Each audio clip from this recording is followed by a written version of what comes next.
ಕಳೆದ ಹೆಚ್ಚು ಕಮ್ಮಿ 1.5 ತಿಂಗಳಿನಿಂದ ಸತತವಾಗಿ ರಾಜ್ಯ ರಾಜಕಾರಣದಲ್ಲಿ ಅದರಲ್ಲೂ ನೇರವಾಗಿ ಕಾಂಗ್ರೆಸ್ ಪಡಸಾಲೆಯಲ್ಲಿ ಈ ಕುರ್ಚಿ ಕಲಹ ತಾರಕಕ್ಕೇರಿದೆ.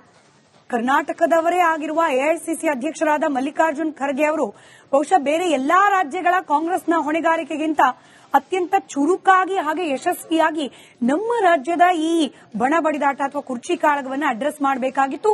ಆ ಎಲ್ಲಾ ಕ್ಯಾಲಿಬರ್ ಮಲ್ಲಿಕಾರ್ಜುನ್ ಖರ್ಗೆ ಅವರಲ್ಲೂ ಕೂಡ ಇದೆ. ಆದರೆ ಎಲ್ಲಾ ಸಾಮರ್ಥ್ಯ ಇದ್ರೂ ಕೂಡ ಕರ್ನಾಟಕ ಕಾಂಗ್ರೆಸ್ ಪಾಳೆಯದ ಒಳಗೂ ಹೊರಗೂ ಸಂಪೂರ್ಣ ಜ್ಞಾನ ಮಲ್ಲಿಕಾರ್ಜುನ್ ಖರ್ಗೆ ಅವರಿಗಿದ್ರೂ ಕೂಡ ಕೈಯಲ್ಲಿ ಎಐಸಿಸಿ ಅಧ್ಯಕ್ಷ ಅನ್ನೋ ಪವರ್ಫುಲ್ ಆ ಖಾತೆ ಇದ್ರೂ ಕೂಡ ಏನೂ ಮಾಡಲಿಕ್ಕಾಗದ ಪರಿಸ್ಥಿತಿಯಲ್ಲಿ ಮಲ್ಲಿಕಾರ್ಜುನ್ ಖರ್ಗೆ ಅವರಿದ್ದಾರೆ. ಒಂದರ್ಥದಲ್ಲಿ 1 ನಿಮಿಷದಲ್ಲಿ ಪರಿಹಾರ ಕೊಡಬಹುದಾದ ಸಮಸ್ಯೆಗೆ ವರ್ಷಾನುಗಟ್ಟಲೆ ಆದರೂ ಕೂಡ ಪರಿಹಾರ ಕೊಡ್ಲಿಕ್ಕಾಗ್ತಾ ಇಲ್ಲ ಅನ್ನೋ ಒಂದು ರೀತಿಯ ಅಸಮಾಧಾನ ಬಹುಶಃ ಮಲ್ಲಿಕಾರ್ಜುನ್ ಖರ್ಗೆ ಅವರ ಮನಸ್ಸಿನಲ್ಲೂ ಇರಬಹುದು. ಕಾರಣ ಅಥಾರಿಟಿ, ಎಐಸಿಸಿ ಅಧ್ಯಕ್ಷ ಗಿರಿ ಮಲ್ಲಿಕಾರ್ಜುನ್ ಖರ್ಗೆ ಅವರ ಕೈಯಲ್ಲಿದ್ರೂ ಕೂಡ ರಾಜ್ಯದ ಎಲ್ಲಾ ನಾಯಕರು ಬೊಟ್ಟು ಮಾಡಿ ತೋರಿಸ್ತಾ ಇರೋದು ಯಾರ ಕಡೆ? ರಾಹುಲ್ ಗಾಂಧಿ ಅವರ ಕಡೆ. ವಾಸ್ತವವಾಗಿ ಪರಿಸ್ಥಿತಿ ಇರೋದು ಹಾಗೆ. ಎಐಸಿಸಿ ಅಧ್ಯಕ್ಷರಾಗಿ ಮಲ್ಲಿಕಾರ್ಜುನ್ ಖರ್ಗೆ ಅವರಿಗೆ ಯಾವುದೇ ಡಿಸಿಷನ್ ಮೇಕಿಂಗ್ ಪವರ್, ಅದರಲ್ಲೂ ಕೂಡ ಕರ್ನಾಟಕದ ಮುಖ್ಯಮಂತ್ರಿ ಕುರ್ಚಿ ವಿಚಾರಕ್ಕೆ ಸಂಬಂಧಪಟ್ಟಂತೆ ಇಲ್ಲ ಅನ್ನೋದು ಹಿಂದಿನವರ ಹೇಳಿಕೆಯಲ್ಲೇನೆ ಬಹಿರಂಗ ಆಗ್ಬಿಟ್ಟಿದೆ. ಹೈಕಮಾಂಡ್ ನಿರ್ಧಾರ ಮಾಡುತ್ತೆ ಅನ್ನೋ ಮಲ್ಲಿಕಾರ್ಜುನ್ ಖರ್ಗೆ ಅವರ ಹೇಳಿಕೆ.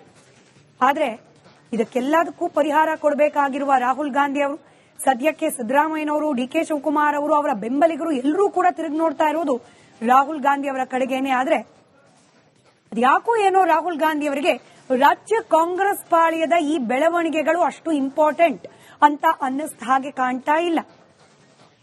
ಸೆಂಟ್ರಲ್ ಅಧಿವೇಶನ ಆಯಿತು, ಅದಾದ್ಮೇಲೆ ಫಾರಿನ್ ಟ್ರಿಪ್ ಆಯಿತು, ಈಗ ಬರ್ತಾರೆ, ಆಗ ಬರ್ತಾರೆ, ಈಗ ಕರೀತಾರೆ, ಆಗ ಕರೀತಾರೆ. ಈ ನಿರೀಕ್ಷೆ ರಾಜ್ಯ ಕಾಂಗ್ರೆಸ್ ನಾಯಕರಲ್ಲಿ ಹೆಚ್ಚಾಗ್ತಿದೆಯೇ ಹೊರತು ಈ ನಿರೀಕ್ಷೆಯನ್ನ ಅಡ್ರೆಸ್ ಮಾಡಬೇಕು ಅನ್ನೋದು ರಾಹುಲ್ ಗಾಂಧಿ ಅವರ ಮನಸ್ಸಿನಲ್ಲಿ ಈ ದಿನಕ್ಕೂ ಕೂಡ ಬಂದಂತೆ ಕಾಣ್ತಾ ಇಲ್ಲ. ಈ ಪರಿಸ್ಥಿತಿಯ ಬಗ್ಗೆ ಮತ್ತಷ್ಟು ಆಳವಾದ ವಿಶ್ಲೇಷಣೆಯನ್ನ ನಿಮ್ಮ ಮುಂದೆ ಇಡ್ಲಿಕ್ಕೆ ನಮ್ಮ ಜೊತೆಯಲ್ಲಿ ಹಿರಿಯ ಪತ್ರಕರ್ತರು ಹಾಗೆ ರಾಜಕೀಯ ವಿಶ್ಲೇಷಕರಾದ ಸಮೀವುಲ್ಲಾ ಸರ್ ನೇರ ಸಂಪರ್ಕದಲ್ಲಿ ಕನೆಕ್ಟೆಡ್ ಇದ್ದಾರೆ. ಸರ್ ನಮಸ್ಕಾರ, ಕಾರ್ಯಕ್ರಮಕ್ಕೆ ಸ್ವಾಗತ. ನಮಸ್ಕಾರ ಸ್ಮಿತಾ.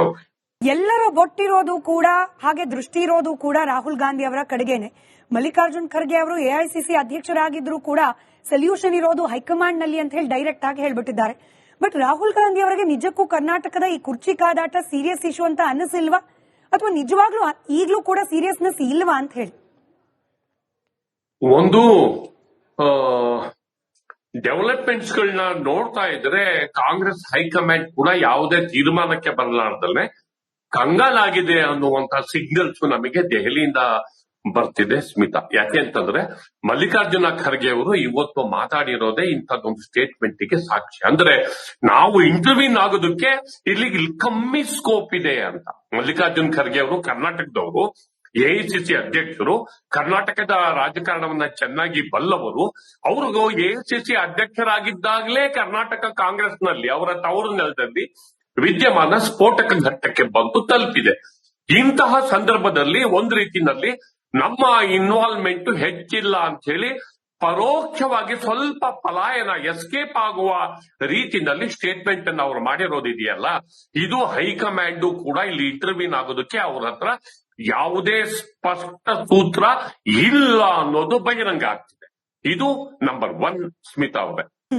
ಎರಡನೇದು, ಮುಖ್ಯಮಂತ್ರಿ ಸಿದ್ದರಾಮಯ್ಯ ಅವರ ಟೋನು ಬೆಳಗಾವಿಯಲ್ಲಿ 5 ಮಂದಿ ಸಚಿವರ ಸಭೆಯ ಬಳಿಕ ಚೇಂಜ್ ಆಗಿದೆ. 5 ಮಂದಿ ಸಚಿವರ ಸಭೆಯ ಬಳಿಕ ಅವರು ಕೊಡ್ತಿರುವಂತಹ ಸಿಗ್ನಲ್ ತುಂಬಾ ಸ್ಟ್ರಾಂಗು ಮತ್ತು ನಾನು ಬ್ಯಾಕ್ವರ್ಡ್ ಕಮ್ಯುನಿಟಿಗೆ ಸೇರಿದಂತಹ ನನ್ನ ಲೀಡರ್ಶಿಪ್ ಅನ್ನ ಚೇಂಜ್ ಮಾಡಕ್ ಹೋದ್ರೆ ಕಾಂಗ್ರೆಸ್ಸಿಗೆ ಸಮಸ್ಯೆ ಆಗುತ್ತೆ. ನಾನು ಯಾವುದೇ ಮಾತನ್ನ ಕೊಟ್ಟಿಲ್ಲ ಅಂದ್ರೆ ರಾಜೀನಾಮೆಯನ್ನ ನಾನು ಕೊಡಲ್ಲ ಅನ್ನೋ ಸಿಗ್ನಲ್ ಅನ್ನ on the floor of the house ಅಲ್ಲಿಂದ ಅವ್ರು ಕಳಿಸ್ತಾ ಇದ್ದಾರೆ. ಜೊತೆಗೆ ಅವರು ಖರ್ಗೆ ಅವರ ಜೊತೆ ಈ ವಿಚಾರದಲ್ಲಿ ನೇರವಾಗಿ ಮುಖಾಮುಖಿ ನಡೆಸೋದಕ್ಕೆ ಹಿಂದೇಟಾಗ್ತಿದ್ದಾರೆ. ಅವರು ಕೇರಳದ ನಾಯಕ ಅಥವಾ ಎಐಸಿಸಿ ಜನರಲ್ ಸೆಕ್ರೆಟರಿ ವೇಣುಗೋಪಾಲ್ ಅವ್ರದ್ರು ರಾಹುಲ್ ಗಾಂಧಿ ಅವರ ಕೃಪಾ ಕಟಾಕ್ಷ ನನಗಿದೆ ಅನ್ನುವ ಸಿಗ್ನಲ್ ಅನ್ನ ಅನ್ನೋದ್ರ ಮೂಲಕ ಅವರು ನಾನು ಇಲ್ಲಿ ಅನ್ಕ್ವಶ್ಚನಬಲ್ ಲೀಡರ್ ಕರ್ನಾಟಕದ್ದು ಅನ್ನುವ ಒಂದು ಸಂದೇಶವನ್ನ ಸಿದ್ದರಾಮಯ್ಯನವರು ಇತ್ತೀಚೆಗೆ ಸ್ಟ್ರಾಂಗ್ ಆಗಿ ಕಳಿಸ್ತಾ ಇದ್ದಾರೆ. ಈ ವಿಚಾರಗಳು ಹೈಕಮಾಂಡ್ ಅನ್ನ ಗೊಂದಲಕ್ಕೆ ತಳ್ತಾ ಇವೆ. ಫರ್ಮ್ ಡಿಸಿಷನ್ ಅನ್ನ ತಗೊಳ್ಳೋದಕ್ಕೆ ಹೈಕಮಾಂಡ್ ಕೈಲಿ ಆಗ್ತಾ ಇಲ್ಲ ಸ್ಮಿತಾ ಅವರೇ. ಬಟ್ ಇದನ್ನ ಹೇಗೆ ಹಿಂಗೇನೆ ಮುಂದೂಡ್ಕೊಂಡು ಅಥವಾ ನೀವೇ ನಿರ್ಧಾರ ಮಾಡ್ಕೊಂಡು ಹೋಗಿ ಈ ರೀತಿಯಲ್ಲಿ ಪರಿಸ್ಥಿತಿಯನ್ನ ಬಿಡೋ ಹಂತದಲ್ಲೂ ಇಲ್ವಲ್ಲ. ಇವಾಗ ಮಲ್ಲಿಕಾರ್ಜುನ್ ಖರ್ಗೆ ಅವರ ಹೇಳಿಕೆಗಳಲ್ಲೇನೆ ಆ ಅಸಮಾಧಾನ ಅನ್ನೋದು ಗೊತ್ತಾಗ್ತಾ ಇದೆ. ಅಂದ್ರೆ ನೀವೇ ಬಗೆಹರಿಸ್ಕೊಳ್ಳಿ ಅಂತೇಳಿ ಅವ್ರು ಹೇಳಿದ್ರು ಕೂಡ ಅದಷ್ಟು ಸುಲಭ ಅಲ್ಲ ಅನ್ನೋದು ಮಲ್ಲಿಕಾರ್ಜುನ್ ಖರ್ಗೆ ಅವ್ರಿಗೂ ಕೂಡ ಅರಿವಿದ್ದಂತ ಕಾಣ್ತಾ ಇದೆ. ಮಲ್ಲಿಕಾರ್ಜುನ್ ಖರ್ಗೆ ಅವರಿಗೆ ಅದು ಸುಲಭ ಅಲ್ಲ ಅಂತ ಗೊತ್ತು. ಅವರು ವಿದ್ಯಮಾನದ ಒಂದು ಭಾಗ ಕೂಡ ಆಗಿದ್ದಾರೆ.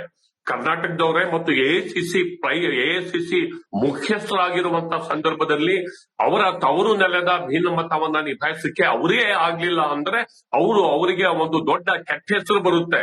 ಇದು ಕೂಡ ಒಂದು ಈಗ ಆ ಸ್ಟೇಟ್ಮೆಂಟಿನ ಬಳಿಕ ಕರ್ನಾಟಕ ರಾಜ್ಯ ರಾಜಕಾರಣದಲ್ಲಿ ಹೆಚ್ಚು ಚರ್ಚಿತ ಆಗ್ತಿರುವಂತಹ ವಿಚಾರ. ನನಗೆ ಗೊತ್ತಾದ ಮೂಲಗಳ ಪ್ರಕಾರ ಒಂದು ಸುತ್ತಿನ ಸಭೆಯಲ್ಲಿ ಈ ಒಂದು ವಿಚಾರಕ್ಕೆ ಸಂಬಂಧಪಟ್ಟಂತೆ ಇಬ್ಬರು AICC general secretaries, CM, DCM ಮತ್ತು ಎಐಸಿಸಿ ಅಧ್ಯಕ್ಷರು ಇಷ್ಟು ಜನರ ಸಮ್ಮುಖದಲ್ಲಿ ಕುಳಿತು ಒಂದು ತೀರ್ಮಾನಕ್ಕೆ, ಅದೇನು ಸೂತ್ರನೋ ಒಂದು ತೀರ್ಮಾನನೋ ಅಥವಾ ತೀರ್ಮಾನ ಆಗುತ್ತೋ ಇಲ್ವೋ, ಒಟ್ಟು ಚರ್ಚೆಯನ್ನ ನಡೆಸೋದಕ್ಕೆ ಇದಾಗಿದೆ. ಹಾಗಾದ್ರೆ ಚರ್ಚೆ ನಡೆಯೋದು ಯಾವಾಗ ಅನ್ನೋದೇ ಇಲ್ಲಿ ಯಕ್ಷ ಪ್ರಶ್ನೆ. ಯಾಕೆ ಅಂತಂದ್ರೆ ಈಗ 25 ಕ್ರಿಸ್ಮಸ್ ಬರುತ್ತೆ, ಕ್ರಿಸ್ಮಸ್ಗೆ ರಜಾ, ನ್ಯೂ ಇಯರ್ ಎಂಡು, ಎಲ್ಲರೂ ವಿದೇಶಗಳಿಗೆ ಹೋಗ್ತಾರೆ. ವಿದೇಶದಿಂದ ಬರೋ ಹೊತ್ತಿಗೆ ಅಸೆಂಬ್ಲಿ ಶುರುವಾಗಿ ಬಜೆಟ್ ಅನ್ನ ಪ್ರೆಸೆಂಟ್ ಮಾಡೋದಕ್ಕೆ ಸಿದ್ದರಾಮಯ್ಯ ಸಜ್ಜಾದ್ರೆ ಇನ್ನು ಅಧಿಕಾರ ಹಂಚಿಕೆ ಯಾವಾಗ ಚರ್ಚೆಗೆ ಬರುತ್ತೆ ಅನ್ನೋದೇ ಇಲ್ಲಿ ನಿಗೂಢವಾದಂತಹ ವಿಚಾರ. ಆದ್ರಿಂದ ಒಟ್ಟು ವಿದ್ಯಮಾನಗಳ ಬಗ್ಗೆ ಸ್ಪಷ್ಟ ನಿರ್ಧಾರವನ್ನ ತೆಗೆದುಕೊಳ್ಳೋದಕ್ಕೆ ಕಾಂಗ್ರೆಸ್ ವರಿಷ್ಠರು ಹಿಂದೇಟ್ ಹಾಕ್ತಾ ಇದ್ದಾರೆ. ಕಾಂಗ್ರೆಸ್ ವರಿಷ್ಠರಿಗೂ ಕೂಡ ಸಿದ್ದರಾಮಯ್ಯನವರನ್ನ ಮುಟ್ಟಿದ್ರೆ ಏನೆಲ್ಲ ಆಗಬಹುದು ಅನ್ನುವಂತಹ ಒಂದು ಚಿಂತೆ, ಇದನ್ನ ನಾವು ಹೇಳ್ಬಹುದು ಚಿಂತೆ ಅಥವಾ ಭಯ, ಅದು ಆಗ್ತಾ ಇದೆ. ಆದ್ರಿಂದ ಈ ಡೆವಲಪ್ಮೆಂಟ್ಸ್ ಅವರು ನಿರ್ಧಾರ ಕೈಗೊಳ್ಳುವ ತನಕ ಕೂಡ ಈ ನಾಯಕರನ್ನ ಕರೆಸಿ ಮಾತಾಡಿ ಒಂದು ತೀರ್ಮಾನ ಘೋಷಣೆ ಮಾಡುವವರೆಗೂ ಕೂಡ ಕಾಂಗ್ರೆಸ್ನ ಈ ಭಿನ್ನಮತ ಅಥವಾ ಈ ಒಂದು ವಿದ್ಯಮಾನ ಯಾವುದೇ ಕಾರಣಕ್ಕೂ ಬಗೆಹರಿಯಲ್ಲ. ಹೀಗಾಗಿ ಈ ಗೊಂದಲ ಮುಂದುವರಿಯೋದಕ್ಕೆ ಕಾಂಗ್ರೆಸ್ ಹೈಕಮಾಂಡ್ ಅದು ಮುಖ್ಯವಾಗಿ ಕಾರಣ ಆಗುತ್ತೆ. ಖರ್ಗೆ ಅವರು ಹೇಳ್ಬೋದಿತ್ತು, ಇಲ್ಲ ನಾವು ಡೆಲ್ಲಿ ಕರೆಸ್ತಿದೀವಿ, ಚರ್ಚೆ ಮಾಡ್ತೀವಿ ಅಂತ. ಅವರು ಲೋಕಲ್ ಇಶ್ಯೂಸ್, ಚೀಫ್ ಮಿನಿಸ್ಟರ್ ಹುದ್ದೆಗೆ ನಡೆದಿರುವ ಜಟಾಪಟಿನ ನೀವು ಲೋಕಲ್ ಇಶ್ಯೂಸ್ ಅಂತ ಹೇಳ್ಬಿಟ್ಟು ಬಿಟ್ಬಿಟ್ರೆ ಚೀಫ್ ಮಿನಿಸ್ಟರ್ನ ಅಪಾಯಿಂಟ್ ಮಾಡೋರು ಯಾರು? ಕಾಂಗ್ರೆಸ್ ಸಂಸ್ಕೃತಿನಲ್ಲಿ ಶಾಸಕಾಂಗ ಪಕ್ಷ ಸಭೆ ನೆಪ ಮಾತ್ರಕ್ಕೆ ಚೀಫ್ ಮಿನಿಸ್ಟರ್ನ ಅಪಾಯಿಂಟ್ ಮಾಡೋದೇ ಹೈಕಮಾಂಡ್.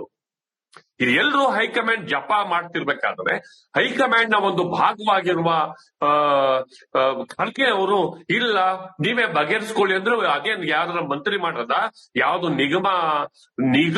ನಿಗಮ ಮಂಡಳಿಗೆ ಅಧ್ಯಕ್ಷರ ನೇಮಕ ಮಾಡಬೇಕಾದ್ರೂ ಡೆಲ್ಲಿಗೆ ಹೋಗ್ತಾರೆ.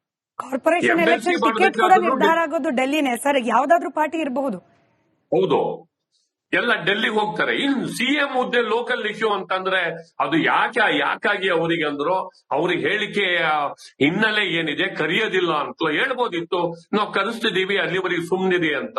On the floor of the house CM statement ಮಾಡ್ತಾರೆ, ಏನು ಯಾವುದೇ ಚರ್ಚೆ ಆಗಿಲ್ಲ, ಅಧಿಕಾರ ಹಂಚಿಕೆ ಸೂತ್ರ ಇಲ್ಲ, ನಾನೇ ಸಿಎಂ ಅಂತ ವಿಧಾನಸಭೆಯಲ್ಲಿ ಸಿಎಂ ಘೋಷಣೆ ಮಾಡ್ತಾರೆ. ಡಿಸಿಎಂ ಅದನ್ನ ಕೌಂಟರ್ ಮಾಡ್ತಾರೆ. ಅದನ್ನ ಖರ್ಗೆ ಅವರು ಲೋಕಲ್ ಇಶ್ಯೂ ಅಂತಾರೆ. ಇದು ಯಾವ ಸೀಮೆ ಪಾರ್ಟಿ ರನ್ ಮಾಡ್ತಾರೋ ದೇವರಿಗೆ ಗೊತ್ತು.